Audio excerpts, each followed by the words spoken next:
When three All Blacks legends break their silence, it's not just talk, it's a warning. A warning to the selectors, to the fans, and maybe even to the future of New Zealand rugby. Because what they're saying isn't subtle. It's not a maybe. It's not a suggestion. It's a demand. Pick him now. That's the message being sent loud and clear about one of the most explosive and underrated players in Super Rugby today. Tamati Tavatavanawai. He's not just having a good season, he's forcing the entire rugby world to take notice. So why is he still on the outside looking in?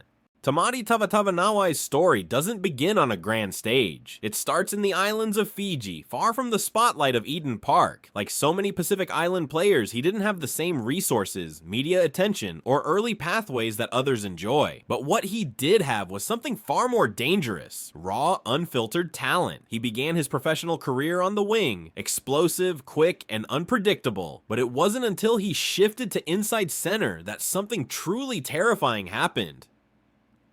Tamati became a complete player. Now, he's redefining what a midfield powerhouse looks like. He combines traditional Islander strength with breakdown dominance. He doesn't just carry the ball, he shreds defensive lines. He doesn't just tackle, he neutralizes threats. And when things get chaotic on the field, that's when he shines the brightest. The Highlanders aren't exactly setting the Super Rugby world on fire this year. In fact, they've struggled. But amid the losses, one name keeps coming up. One performance keeps turning heads. Tavatavanawai. He's not being carried by his team, he's carrying it. Even when matched against New Zealand's toughest teams, Tamati has dominated the breakdown, won turnovers, and imposed himself physically in ways that midfielders just aren't supposed to. One stat stood out recently: he won more turnovers than some starting flankers. Let that sink in. In a losing team, he's still outperforming the stars. That doesn't just speak to talent, it screams resilience. It's one thing for fans to rave about a player. It's another when Stephen Donald, Jeff Wilson, and Mils Muliaina all say the same thing: Tamati should be in black. Let's break that down. Stephen Donald, World Cup hero and voice of experience, says Tamati has done everything. He's been tested in every way, and he's delivered. Donald isn't hedging his bets, he's stating it plainly. Pick him now. Jeff Wilson, the silky skilled former All Black wing, took it even further. He called Tamati dangerous, but not in the usual way. It's not just his power or speed, it's the unpredictability, the break from the All Black status quo. The idea that Tamati doesn't fit makes him more valuable, not less. Mils Muliaina, a man who's seen every kind of midfield player in his time, emphasized something else: versatility. Tamati can play wing, he can play center, he can play anywhere across the back line and still dominate. For a World Cup squad, that's gold. This isn't hype. This is rugby royalty raising the alarm.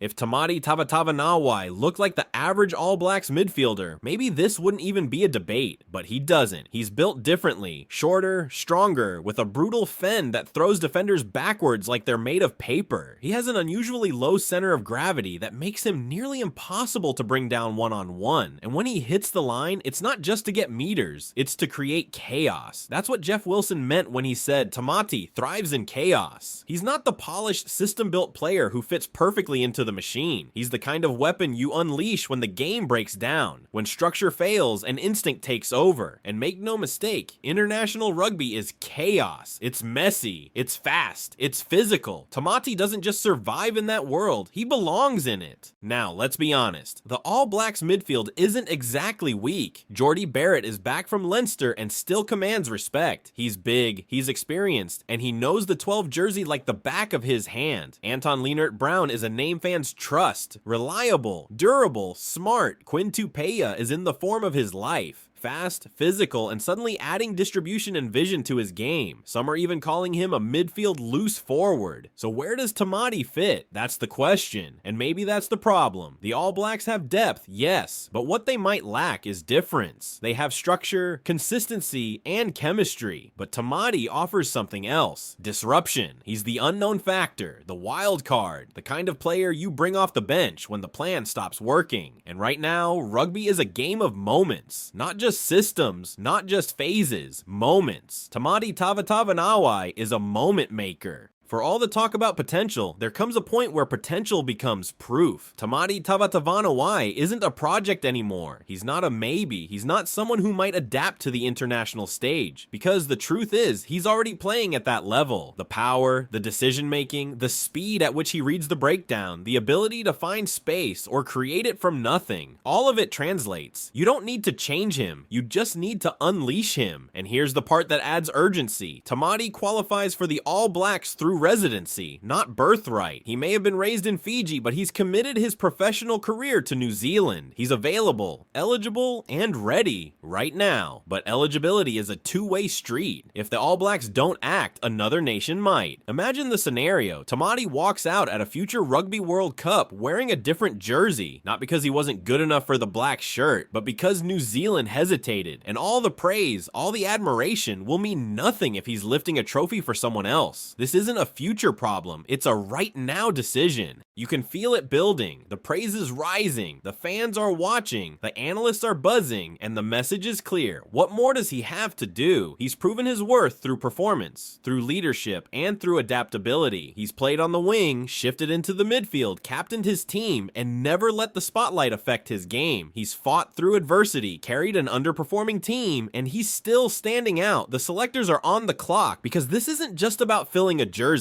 This is about evolution. It's about asking what kind of team the All Blacks want to be moving forward. Do they want to stick with what's worked in the past, or are they ready to embrace something and someone who challenges tradition? Tamati is not the safe pick. He's not the tidy, polished, academy-developed player that fits neatly into a system, but he's the player you pick when you want to change the outcome, when you want to break through the ceiling, and the most dangerous thing a team can do is ignore the signs staring them in the face, because this story doesn't end in balance. It ends in glory or regret. Let's play it out. Tamati doesn't get selected. The Highlanders finish their season, and Tavatavanawai's name fades from the conversation. A year later, another team calls. Maybe Fiji, maybe Tonga, maybe Japan. And when he accepts, it's not out of spite. It's out of reality. A career only lasts so long. Opportunities don't wait. And then, one day, the All Blacks find themselves in a tight test match. The game is on the line. The midfield isn't breaking through. They need impact, urgency, fire, but it's not on the bench. Because they let it walk. They let him walk. And years from now, we'll look back at this moment, not as the start of something, but as the mistake that everyone saw coming. It won't be about form, it'll be about failure to act, but it doesn't have to end that way. Tamati Tavatavanawai is right here, right now, ready, willing, dominating, and most importantly, deserving. All it takes is a decision. So what do you think? Should the All Blacks take a risk on someone who breaks the mold, or stick with the formula they've always trusted? Leave your thoughts in the comments, because history has a way of remembering the ones who were overlooked. And sometimes, the loudest voice in the stadium doesn't come from the crowd. It comes from the silence that follows a missed opportunity. Don't let it happen again. Subscribe for more updates, because if the selectors get this one wrong, the backlash will be loud.